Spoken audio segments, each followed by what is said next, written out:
Hello, and welcome to another episode of the Live Thrivingly podcast. Today's guest is coming to you from Philly. He is a certified human fiddling in an alchemist's workshop. When I asked him about his education, he responded with scaling mountains and descending into valleys. He was led down the path he walks today by every single person he has met, in every single place he's been, and in every single thing he's done. All the things he's lost and all the things he's had the pleasures of temporarily holding on to, and the hurt he carried and created and is now striving to transform. I only met this person less than a month ago while I was traveling in Guatemala, but since then they have guided me to a deepening of my own true nature. A man of honesty and truth, a man willing to speak his mind and not hold back, but equally aware when he needs to soften and just listen. An example of a man who works to embody the mature archetypes of the masculine energy and encourages and helps others to do so. It is with great honor I introduce you to a fellow king, warrior, magician, and lover, my brother, Orion Freeman. Greetings, brother. Thank you for being here today. Pleasure. So I'd love to start this off with just a question I ask every time, which is, do you have a specific spirit animal that really speaks to you, that really resonates with you? Interesting way to begin. Okay, yeah. Yeah, depending on the situation and the circle I'm in, I'm sometimes known as Golden Eagle of a Morning Sun. And yeah, I was just in a workshop a couple weekends ago, and they were talking about something they called inner essence, as in, okay, you have a spirit guide, there's an animal that means something to you, but what does that really mean? What is the essence of that? And what I harvested from that was piercing vision. That's what fit for me. The eagle, flying above and taking everything in, and able to see with. So, yeah. That's awesome. I love that. I love that piercing vision of the eagle, and that eagle that soars above and can see the whole playing field, and it's not restricted to just the low ground point of view. Yeah. Yeah, so I would love to dive into more of your life journey, man. What were your younger years like? What was your call to adventure? Where has that brought you to now? Yeah, I'd say the real adventure began after high school. By then I was, three-quarters to insanity, and, really, really just struggling with being a human, and not enjoying the process of being a human at all. And so, um, yeah, I packed up the little things that I had, and just bombed my way over to Colorado from the East Coast. And yeah, that lead in that you spoke to, the climbing mountains piece. Yeah, there's been many mountains climbed, both literal ones and the figurative, metaphorical ones as well. So, um, so yeah, that began my journey in earnest. I never really saw much growing up. I didn't travel very often. Um, but once I began, the wanderlust hit, and I haven't really stopped since. Wow, so right after high school, it took you to Colorado and spent some time there. And uh, what was next after Colorado? Yeah, it was a string of all the most beautiful places I could find on a map. So it was Colorado, and then it was Jackson, Wyoming, and then it was California, it was Hawaii, Costa Rica. Those are the places that I spent a good deal of time living. Um, But then there's also been a lot of other adventures for, some months at a time rather than years. Um, but yeah, for many years, it literally was like, all right, what's the prettiest, um, basically the prettiest place I could find, in the sense that at that time I was really, really, some people during the winter, you talk about, getting depressed because it's not nice outside. Well, like for a while I felt really, really impacted by my surroundings. And so to be in a place that was visually beautiful helped me feel more at peace with myself and more inspired on a consistent day-to-day level. I find myself, I mean, obviously I still love beauty, but I find that to not be nearly as important anymore, as it once was. Yeah. So on these adventures to all these different places, was there one place that, I mean, I know they all have their significance and their own essences, but was there any particular places that were really kind of some turning points in your journey, you could say?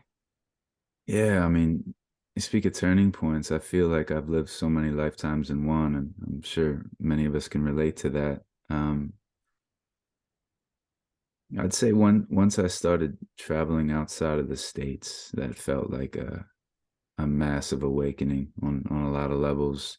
Um, Immersing myself in new cultures, and um, yeah, just getting a perspective on the world and its inhabitants that, I only ever read about or saw movies about. And it's a whole different ballgame when you're in it, when you're walking down the streets of New Delhi in India, or, you're drinking a coconut in Bali, or, you know, walking in the rainforest in Peru. I mean, that's been the greatest string of teachers that I've had. Um, so I don't sense I'll soon stop that voyage that I've been on. But yeah, it feels like it's a different sort of stage now. I feel like I go to these places now for, dips of inspiration, and um, to hang out with a soul tribe for a little while. But yeah, it doesn't feel like this absolute necessity like it used to. Like there was this factor involved that felt like there was some run involved. Like it was like running from one place to the next, trying to find something that would fulfill me. And although I still have that tendency in me, for sure, I still have my compulsions and the things that I run to out here that, I try to trick myself into thinking that this is the thing that's going to make me better. I'm finally going to be happy now. Um, yeah, it doesn't feel like that quite like it used to. Yeah, thank you for sharing, man. That's really beautiful. When you were talking about the just all those different places you've experienced and really how those are the biggest teachers in themselves, I thought of that quote that says something like it's better to see something once than to hear about it 1,000 times, Mm, and to actually get out there and live it and travel, and how you were kind of stating that at one time that really was what fueled you, and it was super important on your path to go out, and it still is today, but uh you found a way to connect to that and keep your tied to it without continually just reaching out for the next experience, the next place. And your yeah. ability to find that here and now and wherever you may be is really powerful, I think. It was the hero's journey, and it continues to be the hero's journey. The leaving of the comforts of home. Although in this case, the comforts of home didn't really exist, so I was trying to find the comfort somewhere else. But leaving it, if not the comforts of home, the safety of knowing what's here. So in some way that could be called a comfort, I guess. And yeah, just exploring the world as a way of exploring myself.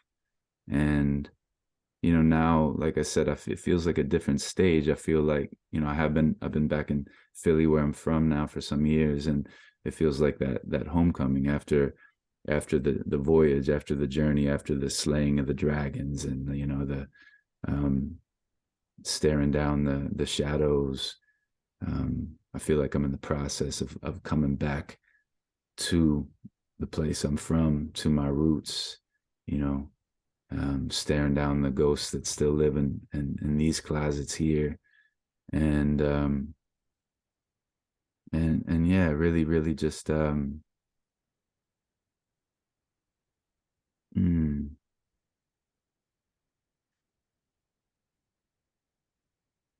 it feels like the stage of my journey where, as I mentioned before, it matters a whole lot less of where I am and what's happening out here. And it feels like the perspective is, day by day turning more and more and more within. And I'm good. I'm good regardless of whether I'm in, whether I'm eating a mango in Costa Rica, something like that, with a pretty girl by my side. um yeah, I'm in, still pretty cold Philly, and I'm good, you know. And that's that, for me to say that, for where I'm from, to get to the point where I can say that and mean that honestly, that's no small thing. Yeah, Yeah. that's huge. Thank you for kind of illuminating that and tying that back to the hero's journey. Uh, Mm. I know a lot of people can kind of resonate with that uh, model. And if you're not familiar, it's a guy named Joseph Campbell that has accumulated the teachings of many religions, traditions, and cultures, and really, all the movies and our scripts and our books, everything kind of follow the same archety archetypal hero's journey. And it's really beautiful when you can get a hold of it in your own life and find where you are in your journey, and kind of helps you navigate. And I know, especially in the hardest times, it might be the hardest to see out when you're really in that belly of the whale, when you're really, in that underworld. But upon return, you can really look back and see, with a lot of light, hey, like this is what I went through, and it was for a reason. And I think it's a great model to look at in your own life when, um, you may be encountered with existential crisis, depression, those type of things, those questions: who am I, what am I here for? those those kind of deep questions and those yearnings that send us out on that call to adventure. And maybe they're sometimes super simple, but sometimes they're really deep. And that model just gives us a great representation of that journey that we all follow as souls. Yeah, and I love how you brought in the idea of the movies, like you're saying every adventure movie, it's basically it's telling the same story. It's the same story 1,000 times, just told in, with different characters, different faces, different types of dragons, or obstacles. And yet we come back again and again and again to watch these because we're still on our own journey. And I've certainly found, I mean, I love film, and the idea of having that externalized vision of what it looks like to be, yeah, in this case, a king, or a warrior, or some of these archetypes you mentioned leading in. Um, yeah, that's why we love these things so much. Is because they tell the story of our lives. They just have different faces, different names, different backstory, but it's basically all the same. The energy underneath, it's all the same. There's only so many different energies, and we all kind of share them all. Yeah, and to me, it really just sparks that inspiration within of, be the hero of your own story, Yeah. of your journey, live it out like a movie. I know it's kind of cliche. A lot of people say like my life's like a movie and things like that these days, or when they're experiencing something really cool. But truly, in a way it is, especially if you really embrace the hero's journey. Uh But I think it's more so every day these days, like life is wild these days. I mean, there is so much happening on a daily basis, so much sen- just sensory sort of overload, and Yeah. um, it's yeah, it really is some version of psychological thriller slash, you know, comic tragedy. I mean, it's definitely a mashup, but Yeah, um, yeah, I can't imagine there having ever been a richer time to be alive. I agree with you too. There's, despite a lot of the calamities of the things going on, there's a lot of undercurrents of beauty and of blossoming and of awakening, and new, kind of that new paradigm peeking its head. But through that, there's got to be this, you still have to go through that alchemization of the old as it turns to new. And I think we see some of that coming forth in the world and a lot of these things we see. But to kind of know from a bigger perspective, from the perspective of the eagle, that this is all part of that process, and that we, if we can't let it consume us too much, and to know there are greater horizons ahead that we can have a part of really bringing onto this earth, and for uh, our brothers and sisters here, if Mm. we choose to. Yeah, uh and you mentioned the word alchemy, which is one of my favorite words and concepts in the English language. And the other day I had this vision. You talking about new paradigm. Like, I had this vision of um like that new world literally existing in the center of the old one. And on that phoenix sort of tip, like it's like almost like the magma inside of a volcano, just like pressurizing and pressurizing and pressurizing and expanding out. And at some point, like the old cage, the place that it's bound by, it's too small, and at that point it just explodes out. And yeah, either as, depending on what metaphor we want to use, as the volcanic eruption, or as you know this explosion of the phoenix type creature. And it can't help but just to incinerate all of that old, everything that's been in the way of that transmutation. It literally births itself from the center of where we're from. And yeah, something about that just struck me. um that it's not, to me, it's not about like going out here and creating these things out here, create the new over there and over here. It's like it's from the center of where we are right now. you know all the ridiculous political madness and all the social stuff, the intensity around, I mean, all of it. I don't even want to get into any of that world, but yeah. you know, it's like birthing the new from the center of whatever we would call diseased, or something that we feel like it needs an upgrade. Yeah, very beautifully put, brother. And I think you're right. And I know I don't want to go into the political stuff and economic stuff either, but Yeah. I know that that's a topic out there as well. Just like, is it escapism, and is it living in a bubble if we're not wanting to go there in conversation? But I personally feel like if it's a boundary that you have set, and it's something that is not leading to the evolution of yourself and the planet, that we don't necessarily need to keep absorbing that all the time, because I think it really just blinds us from really maybe what's super important. And I think when you meet people from other countries, yeah, I know we have a lot of, complications within our own country in the United States, but you meet people outside that even have much, much greater problems than we have, and their ability to still just, very live super presently and just be happy with what they have and what their communities have and things like that. I think there's some powerful wisdom to be heeded from those people's ability to live despite the bigger things going on out there. Mm. Yeah, and one thing I notice, one intention I feel like I have is, I do my best to stick in my lanes. Like, I don't claim to understand a thing about the world of politics. Um, or, as just, the one of the examples that came up.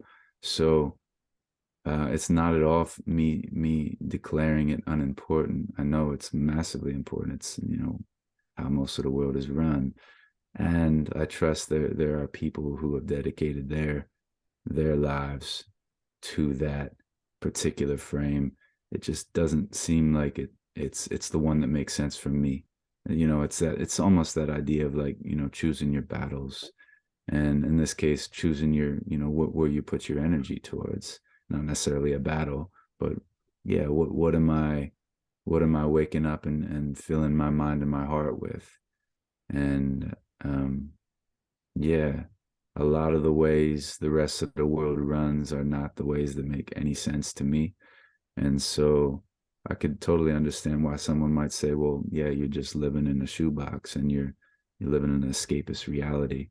But it's not that I'm unaware of it. I just don't take the time to dive as deep as others might, because there's only so many hours in a day. There's only so much mental and emotional capacity, as a human. And so, yeah, I would really want to be mindful about how I spend my time and where I put my awareness. That feels fundamentally important for me to remain a healthy and productive individual. Yeah, thank you for that perspective. That's really powerful.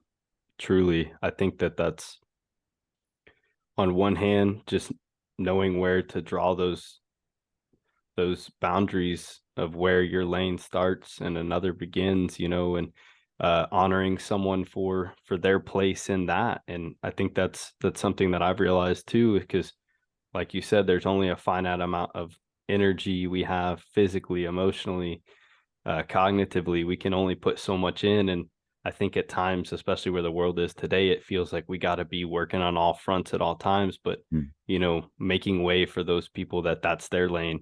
you know you may not be the politically inclined person, and that's awesome. You might be the musically inclined person, and then That's this right. person over here is the technology inclined person. This person over here is the ecological, minded person, and all Yeah, it takes together a we village. create Yeah. this symphony. And I think the biggest thing to focus on for someone is to find your lane and to continue to refine and understand more about you and your purpose here and your gifts that you have to uniquely bring to the world. Um, and the more you kind of refine that, I think the less questioning you have and the less divided your time and energy may become, and the more focused you can come with bringing your gifts to the world and to the community around you and to the people that you spend the majority of your time with. Yeah, man. Yeah, that definitely fits. And I love the way you put it with the orchestra, or the symphony. Mm-hmm. Because yeah, if it's a symphony of all tubas, then it's it's probably not going to sound that good. But the idea of everyone finding their lane and, what fits, what is my voice best used for? What is my heart, best used for? And I feel like, so much of these past couple years has been, for me, has been that refinement of, really trying to whittle, rather than add more things, really trying to whittle down and say, what ingredients here do I actually want to cook with, and which ones are either redundant or actually making the stew not taste so good, So, um, yeah, man. And I definitely think there's that exploratory stage, whether it be a certain age range in life or whether it be someone's whole life. It doesn't have to be, we don't have to label it, just your 20s as the time for exploration. That could be any point in time in your life. But I think there's definitely parts of our lives that are more inclined for that exploration and that answering of those questions. But then the rest becomes the whittling of the stick, the sharpening of the spear. Yeah. Yeah, I mean, it feels like that's been multiple decades, that journey of the asking questions and the wandering. It felt like a lot of wandering, and um, yeah. So it just feels like a really fascinating portion of my existence that I'm in right now, because it feels like um, there's a whole lot more discernment coming in.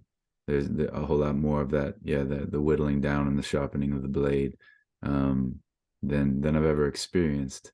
So there's an excitement there, for me, as you know, what does it look like um, to bring everything that I am in a way that, um, yeah, I know we're jumping metaphors like crazy, but like Yeah. to bring the, you know, if I'm a light, to bring my light and refine it down, you know, into a laser beam, basically, or whatever's required. You know, maybe a spotlight's required.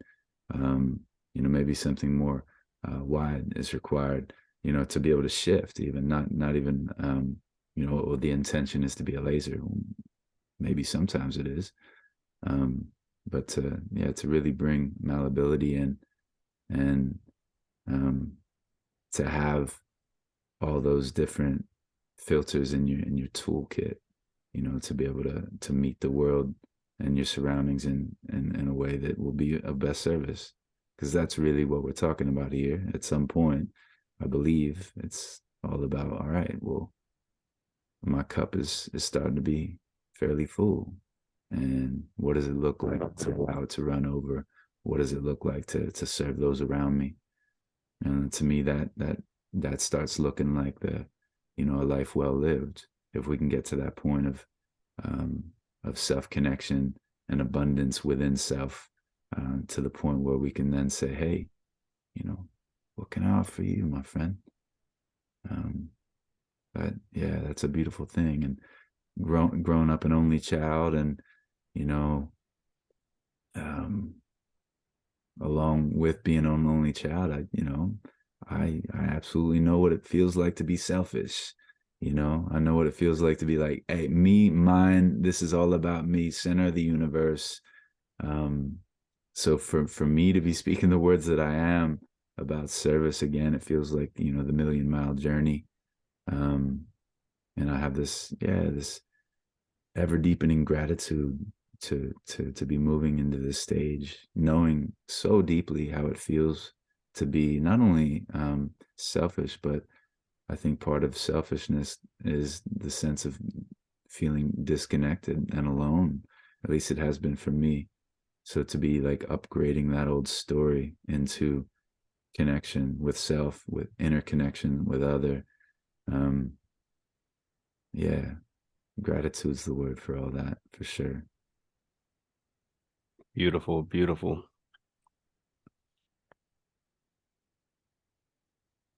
So we could go a lot of different directions here. Yeah, we can.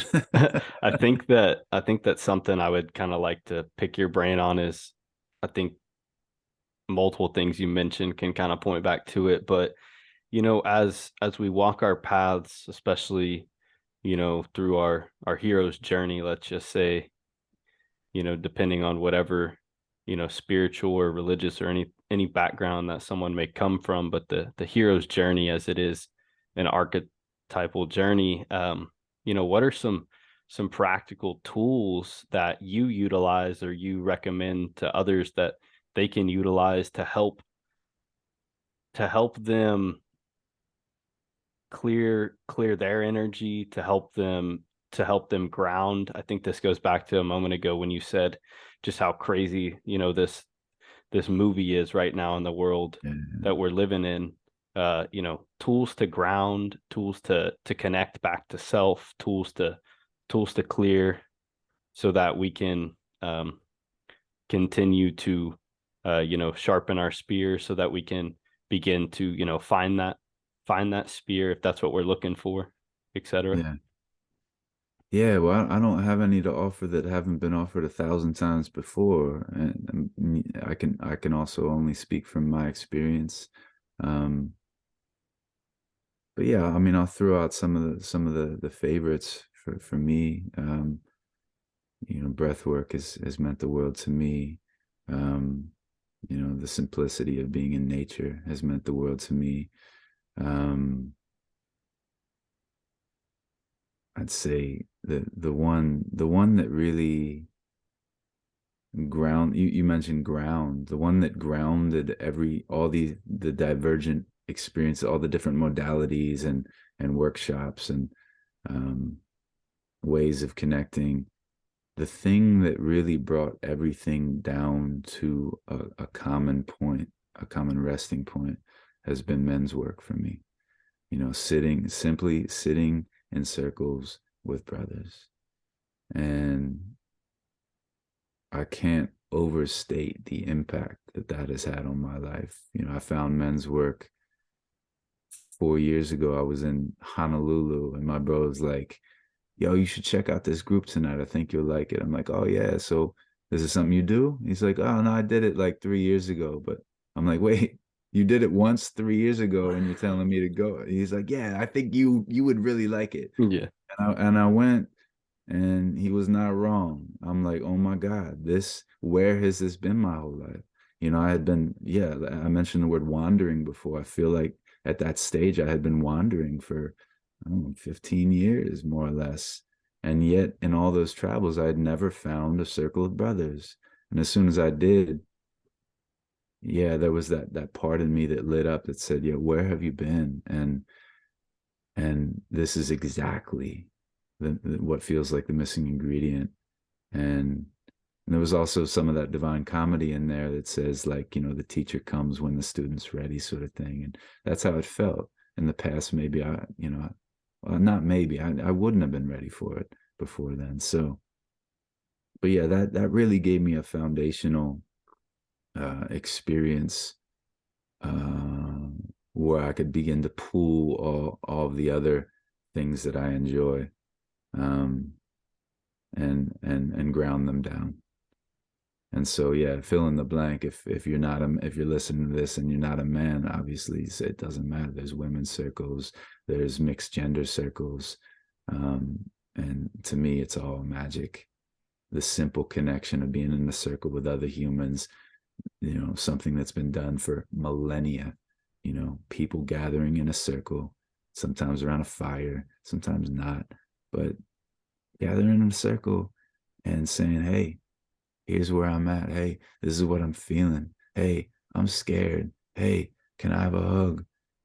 Hey, these are my dreams.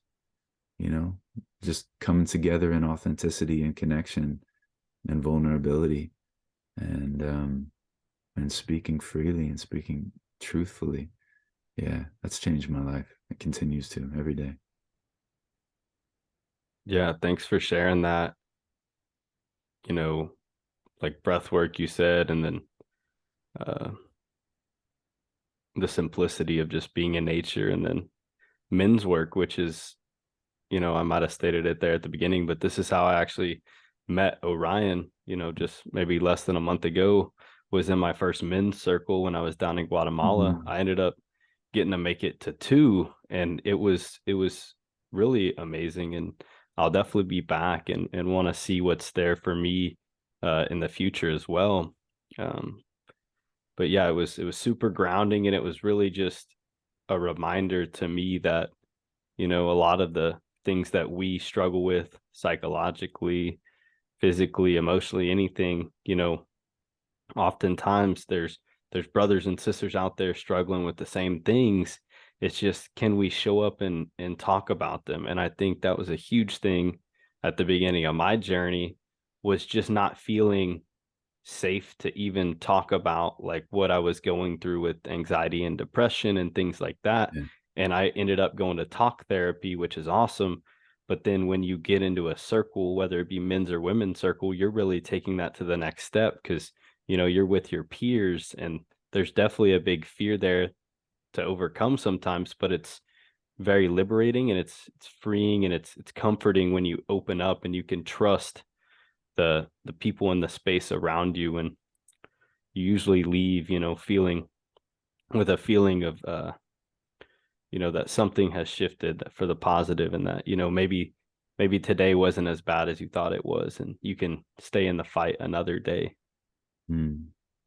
Yeah, and I mean, I would just shift one tiny piece of what you said. You mentioned oftentimes there's someone out there who's experiencing the same thing I am. I would change that oftentimes to always. Hmm. That's what I experience. There has never been a situation where I go into a circle and share part of my heart and have it be where I feel totally unmet. Like, oh wow, these people don't have any understanding of what I'm dealing with. Yeah, maybe they don't have the same story, the exact same story. But again, those, back to what we were talking about before, the energetics under, the emotions under. There's only so many emotions under the sun and moon, and we share them. We are humans, and we share them. And so, one of my favorite elements of this work, there's a saying that says, "Your work is my work," and so I can be in a circle and witness someone go through this deep process, and I can maybe not say a single word or be involved in any way, and yet maybe by the end of it I'm spraying tears, or I'm giggling, like, with Hmm. this deep joy, joyful laughter, or whatever it is, because yeah, I'm living through them and them through me. And and again, at the end of the day, it comes back to this shared existence of being a human on planet Earth.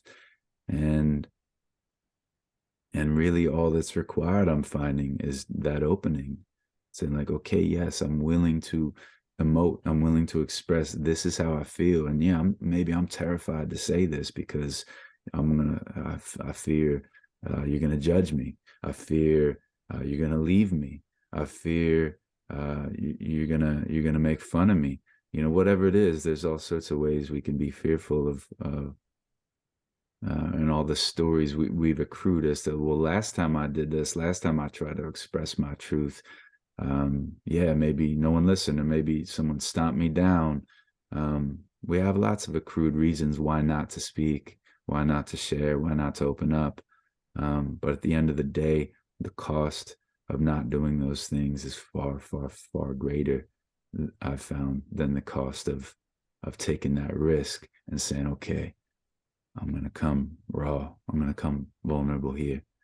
The rewards that I found in exposing myself again and again and again have been, um, nothing short of revolutionary, and the deepest healing that I've experienced.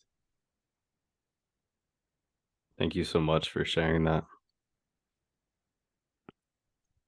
Yeah, so this is also a great segue into kind of some other questions I had written here, along with men's work and kind of the masculine energy, and both for men and women out there listening, I think this is an important topic, especially in the space of self-healing and spirituality and just holistic living, looking at the polarities, looking at the yin and the yang, the sun and the moon, the masculine and feminine energy. And, when we look at, on a collective state, especially from the lens of a male, um, in the masculine energy, uh, I think that we can all see areas that we've, it's been rather destructive or toxic, or, areas where not only ourselves might be falling short, but we see, that collectively, when in doing this work and with a lot of men,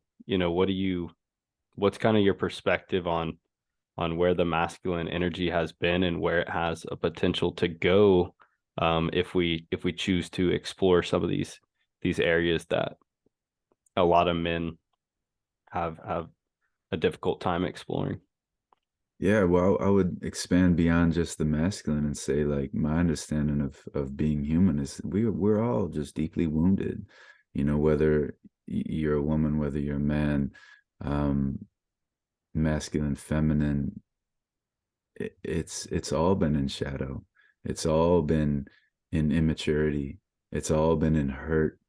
Um, and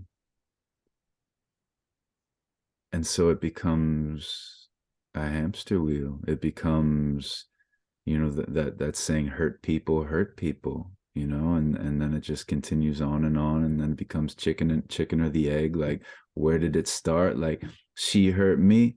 Oh, well, I hurt her, like who hurt who first, and then we can take about it goes to mommy and daddy. Well, who hurt them? So it's endless, in that realm, um, of, I'm bringing in another topic here, the kind of the finger pointing and the blame game. Um, but yeah, the idea of what's possible. Um, I I view all of this work as the building blocks towards claiming divine masculine, claiming divine feminine, claiming that fulfillment of self, of selves, and not just like, okay, I'm a man, so I'm going to claim my divine masculine. Well, no, it's those are energies, those are archetypes. So it's like I want to claim my divine feminine as well, and work to integrate the two. To me, that's the fundamental piece. Really, what's required here. It's not for all the guys to get their masculine on and warrior out, and all the women to be dancing in the rain. Um, it's all of it. We need to. I judge that we need to integrate all of it. I need just as much lover in me as I do warrior. If those two are not in balance, then I'm going to become a tyrant, or I'm going to become that warrior who takes. He doesn't protect. He destroys and he takes. So I need that lover. I need the softness. I need the empathy of the feminine to bring in, that other element to balance those polarities you mentioned, sun and moon. And yeah, to me, the more I see that happening within and around me, I literally see the transformation of a world. It's easy to overcomplicate this life. There's a lot of complexity, and it's not so hard to just strip it down. And in these terms, it's not that complicated. It's literally just a balance between two poles, and what it takes to create that. Of course, it's not so easy, but the concept itself is very simple at its core. Yeah, such a powerful perspective, and I really appreciate you sharing that with us. I agree completely. And, I think another hard thing is, and they really hit on this in the King Warrior Magician Lover and the book, of just about like there's not necessarily examples out there readily available for us, in the world, especially in our culture today, of the divine feminine or divine masculine. It's so as we seek to embody that, it's oftentimes challenging because we don't we don't know exactly what that looks like. How should that feel? How should we approach living that way? But we can use models like that and practices, many different paths to finding that balance and to embodying that, within the masculine and feminine energy. But I think now with the information age and the time we're really going through now, there's more access to information than ever Mhm. before about this topic. And just, there's so many master classes and courses and retreats and trainings and things. And it definitely depends on where you are in the world and your accessibility to them. But sometimes in all simplicity, just if you were to just be out in nature for, say 40 days or something, you would probably come to some of the same conclusions, with the Yeah. connection of the elements and everything. So it's not always in the experience or the training or one book, or 25 books on it. It's really about alchemy and embodying that change and understanding that, we're made up of many parts and we need to integrate the whole. Yeah. Yeah. And you mentioned, um, I just lost my poof. Yeah, there's so many things swirling now that I just lost the thread. So here's a perfect opportunity for me to practice what I've been preaching, which is like yeah, now I feel incredibly vulnerable. Like, wow, like, who's this fool who had, seemed to think he had something to share, and then all of a sudden he didn't even know what that was. Like, um, I'm instantaneously aware of the little voice that says, like, well, you suck. You see, I've been trying to tell you, you suck the whole time. And, fortunately, I don't really give much credence to that anymore. But I notice it. It's still there in that split second of like having a train of thought, losing it, and not knowing where I wanted to go. Um, yeah, criticism instantly jumps its way in, and then it becomes my work to be like, hey, down, puppy, easy Yeah, going. not not necessarily shaming that part of you and kind of casting it away, but observing it for what it is, and just trying to love it, for being there, because I've definitely recognized that within myself too, and I really appreciate you pointing that out because it was a great example for sure. And it's just acknowledging those times, because all these little emotions are sitting at the same table of ourself, and they're all chiming in from time to time, and sometimes we're really in the flow and we're really in the bliss of it all, and then other times we're sitting there in the doubt and the anxiety and the worry and the criticism, etc. Yeah, speaking further to that, I mean, this whole day in general, this whole conversation, there's a part of me even coming in that was in a place of fear or self-judgment, saying like, oh, am I going to be enough here? Because I feel, yeah, in this moment, my truth is I feel run down. I don't feel nearly as dynamic as I do day to day.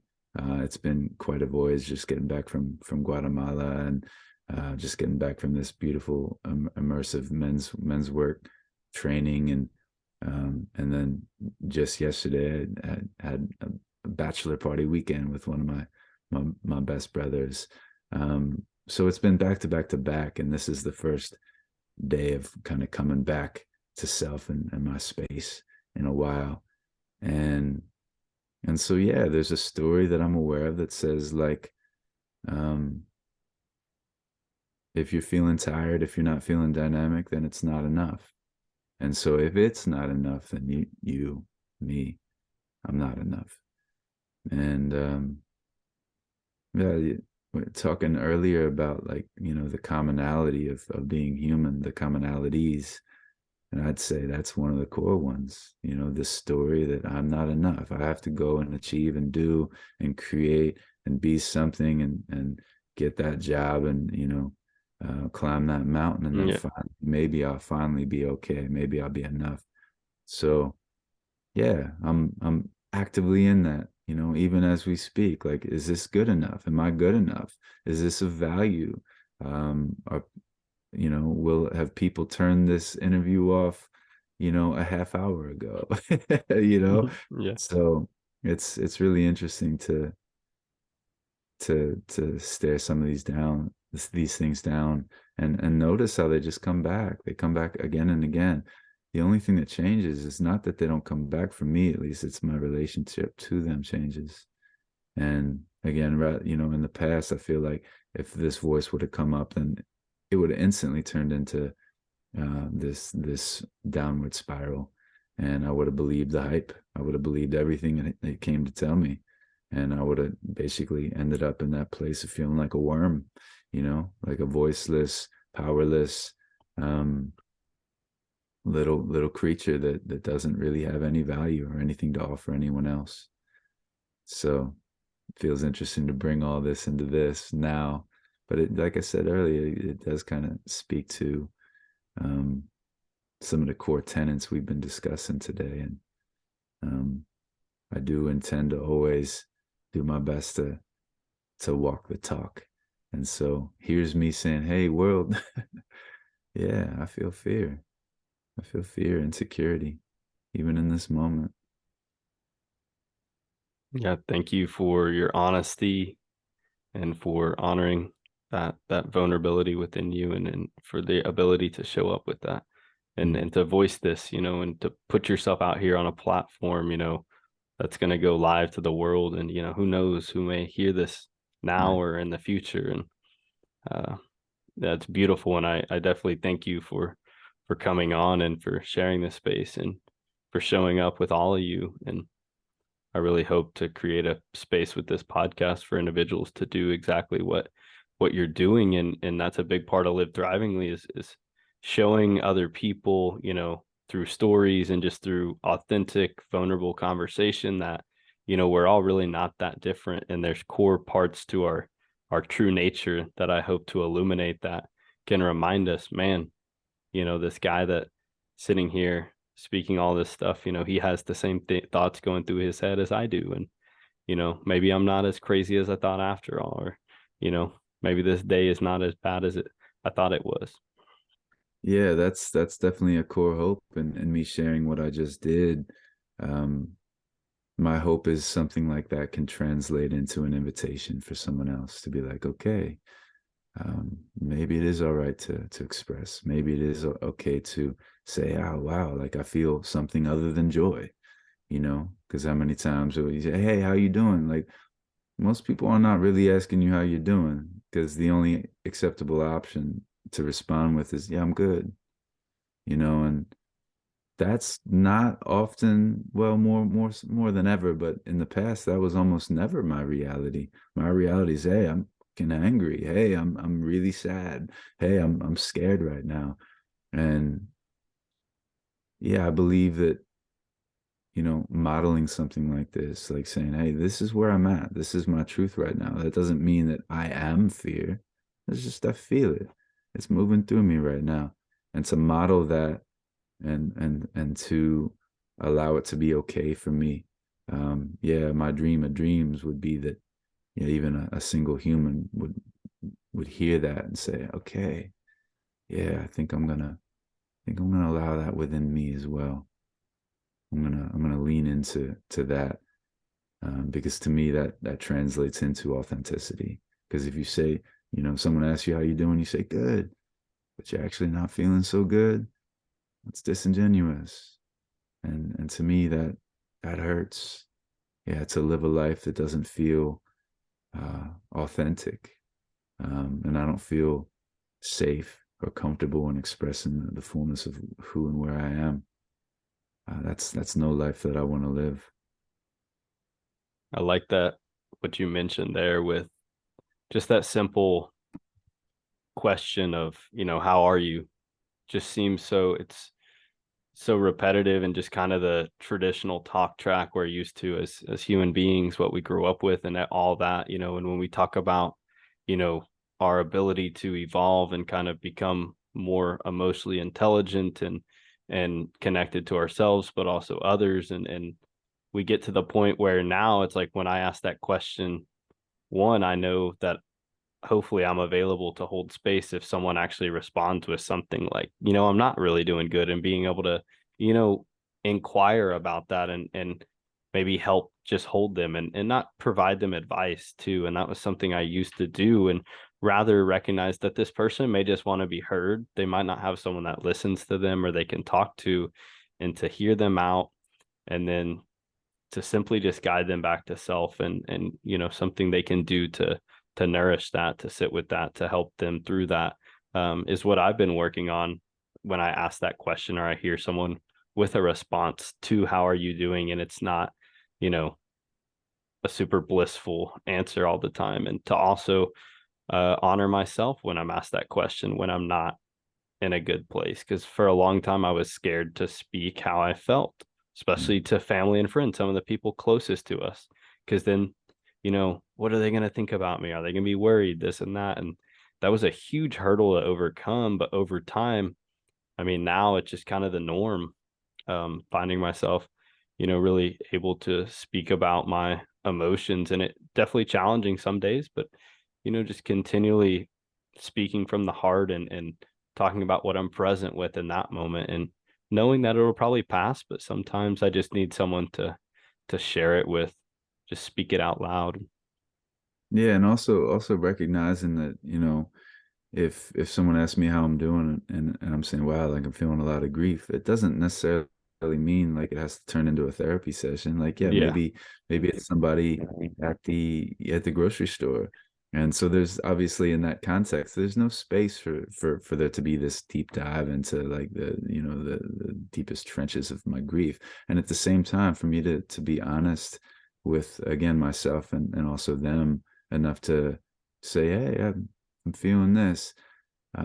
Again, maybe that can just be that invitation for them to find a deeper sense of rest within their own self. Like maybe they're not doing so well, and they feel like, especially if they're in a workplace situation, that it's their job to have this super overtly cheery sort of um, mask, basically. And what if that, what if me saying, oh yeah, I'm feeling a lot of grief today, what if that gave them permission to, yeah, not again, not in the context, not necessarily like dive into their own grief, but to just allow it to be there if it is there. And then maybe they can show up for the rest of their work day in a place that feels more heart-centered, in a place that feels more authentic. And maybe, yeah, maybe it is a little bit more somber and it's less like super cheery. But again, if that cheer is something that feels false in that moment, um, I trust that uh, I trust that even if you're coming more somber, that people will see that as more beautiful than some false cheer. Love that. Yeah. So do you have a favorite quote, mantra, or verse you live by? Mm,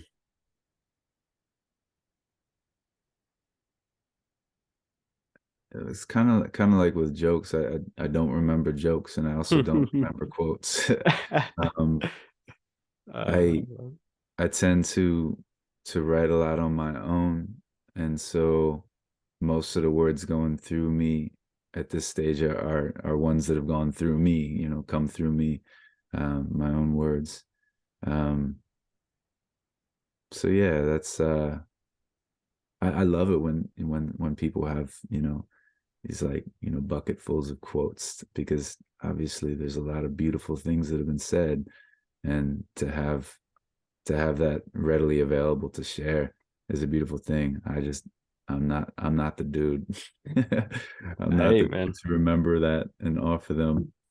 Thanks for honoring your lane, man. And yeah, if anyone gets connected with Orion after this and sees his Instagram or something like that, I when I did it, I read some of his poetry on there.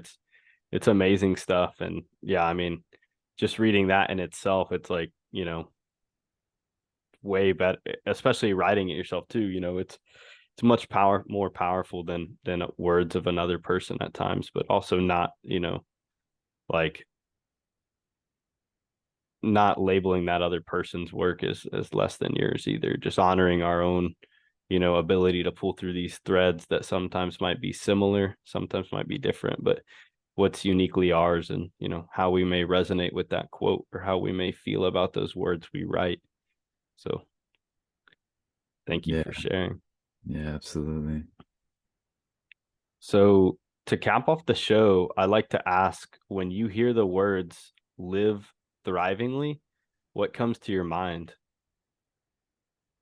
Um, the word vivacity, vivacious, that comes to my mind. To live a life of um, where we're actually thriving.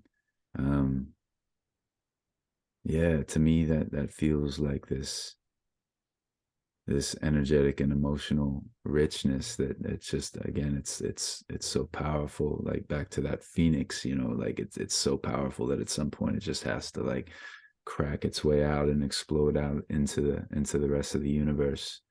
And so I hear, yeah, live thrivingly, and uh, um I hear someone who's leaning into their edges. I hear someone who's feeling their feelings. I hear someone speaking their truth. I hear, someone singing and dancing, and um, or yeah, if that ain't your lane, again, like maybe you're in a lab and you're creating, you're making new discoveries with science, whatever it is. Like there's a million, how many people are in the world now? 7, 6, 7, 8 billion. I don't, I lost track, but I feel like there's that many different ways uh, to live thrivingly. You know, as many humans as there are on this planet, that's how many versions of thriving there are. That's the way I see it. Amazing. Such a beautiful perspective. Thank you for that. Any last words here to share? It's been such a enjoyable episode with you, brother. Thank you for showing up as all of you and bringing everything to the table. Yeah, well, speaking of words, you know, this has all just obviously been more casual, but words offered in a crafted way, uh, you know, that's one of the among the things that lights me up the most and feels like I am thriving. And so I wonder if we have a couple few minutes for me to actually share a piece before we sign off. Absolutely. Beautiful. Absolutely. All right. Let's see what wants to happen. I got some new ones from the recent journeys. Y'all are in for a treat. That's all I'm saying. This is a special offering, unplanned. Yeah, let's go here. So we talked a lot about men's work and that type of, well, I mean, everything we've discussed has some roots in inner transformation or healing or something like that, I judge. So yeah, I'll speak this one. This is called Harmony. One day, the boy gazed upon his reflection and asked of it, "Who are you?" At first, this reflection said nothing, staring back absently, a cold and hardened hostility chiseled into its otherwise boyish visage. Each day he would return, and each day that which he saw, for the most part, remained the same. Each day averting of eyes and rounding of shoulders and prayers to the gods of impulse to forget all he'd seen. But somewhere deep below the surface lived a trace of a quiet stirring, a conspiring of calcified forces long since written off as extinct. And one by one the veils were lifted, and one by one the dragons resurfaced. And having been bound and silenced and caged, they bellowed their noxious smoke and breathed out their all-consuming flame. And soon there was nothing left standing. And soon he was all alone. And soon the heavens cried mercy. And soon came the cleansing rain. And all was very quiet then, and the stillness echoed for years. And one day the silence gave way to an almost imperceptible breath, and no one was there to see it, and no newspapers ran the story. But none of that really mattered now, not at least like it used to, for he had descended into the depths and surfaced on the other side singing, and had left home a toy penny whistle and returned home a sacred drum, and had once been an entirety, fragmented into the many, and had merged those divergent many together again as one, and had exposed his open chest to the elements and lived to tell the tale, and had harvested solace from struggle, and had excavated truth from pain. And upon returning to that old mirror, he saw not a boy, but a man, and the reflection quietly honored him, and the honor was indeed his own. And for the first time, a gentle smile, light where once were eyes, and laughter was claimed as birthright, a joy, a lingering morning scent. And at last he commenced to tell the others of the wondrousness he'd found, and the sky was blue, and the birds were singing, and the waves were waving, and the hearts were beating, and somehow it was all in perfect tune.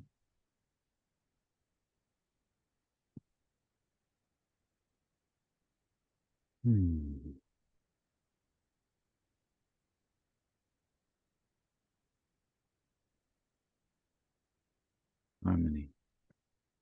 Somehow it was all in perfect tune. Beautiful, beautiful, beautiful, my brother. And sharing it in your voice and hearing it, such a special moment. Reading it is one thing, but anytime I read your words, I read it in your voice, and it's it's it's comforting, it's inspiring, it's grounding. I don't know. I love it. Thank you so much for sharing that piece. My pleasure. And I'll say like this feels like a stretch because, once upon a time I was on a stage a lot. I was a musician and that's how I made my money. And it's been some years now because that world kind of it took me over. I wasn't ready for it. And yet it feels like it's time now again to speak.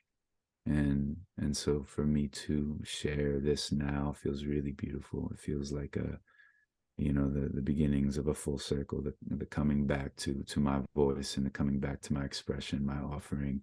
And I feel like one of the greatest things that I have to share is my voice and my words. And to do so here with you, and whoever else is here with us. Yeah, it's deeply meaningful to me. So thank you. Yeah, you're welcome. It's been a pleasure sharing the space with you. So how can people connect with you, man? Well, that's the other piece of this is I've been in a cocoon for a long while. I've been growing my wings. So Feel that, I feel that. I haven't done much of anything on social media, and it feels like maybe that's about to shift here little by little. I'm trying to honor my own process, but yeah, I'm on Instagram, I'm on Facebook.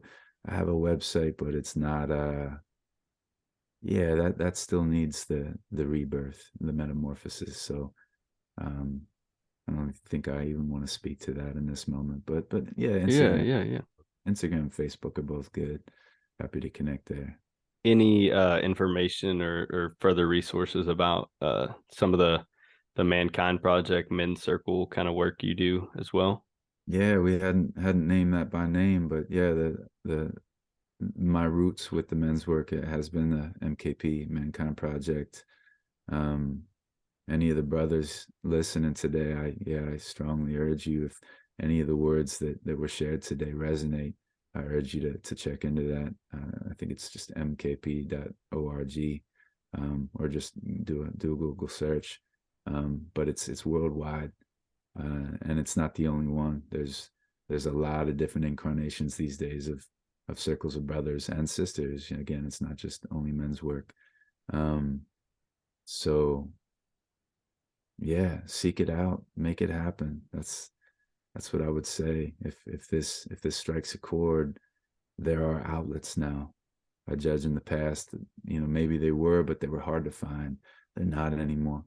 There are a lot of ways to ground and to heal and to connect, more so perhaps than ever, especially in the internet age and that connectivity. So yeah.